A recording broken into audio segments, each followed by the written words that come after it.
Lexus didn't introduce the RX SUV until the 1999 model year, but it's become the brand's most popular SUV, accounting for 3 out of every 10 Lexus vehicles sold, all types of cars, in the brand's 26-year history. We're here at the auto show, and this is the brand new, redesigned 4th generation Lexus RX. Let's take a look inside and out.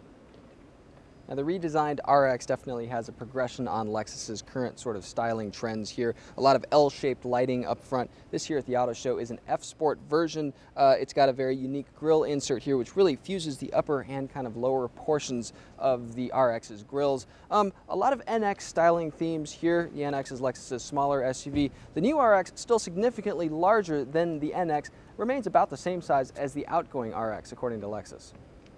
The alloy wheels now go all the way up to 20 inches in diameter versus 19s before. Now check out the C-pillar right here. A lot of glass here along the side actually gives the appearance of a floating roof.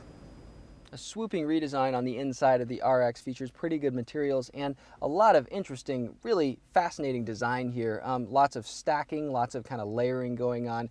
Kind of really a tour de force of what you're seeing in a lot of Toyota and Lexus products now. Lexus, Toyota's luxury brand. Soft stuff, obviously where it counts in a luxury vehicle. A large center screen here above the top kind of center part of the dashboard can be all the way up to 12.3 inches, Lexus says. The controller for it is this sort of joystick down here. Interestingly, the brand didn't go for kind of its more updated touchpad that it has in some vehicles. Went back to this controller and has enter buttons on the left and the right.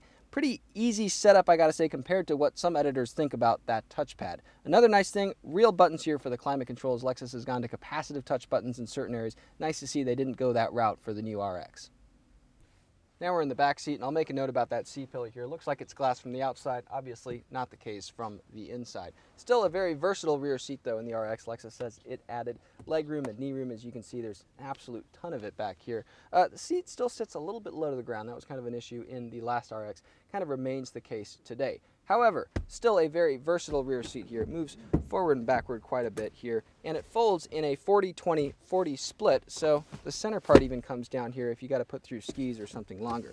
Now, a cool feature that I'm glad Lexus retained is this sort of cloth backing to the seat, which keeps there from being any kind of cargo catching gaps in the cargo floor if you have the seat forward. There's optional power folding seats now. They're one touch, so you just wait for 2 beeps, and the seat kind of comes down on its own here a little bit slowly, but just fine. And when the seat comes forward, it actually kind of powers back and goes back into its rearmost position when you do that. So again, no gaps back here with cargo. Kind of a really cool setup.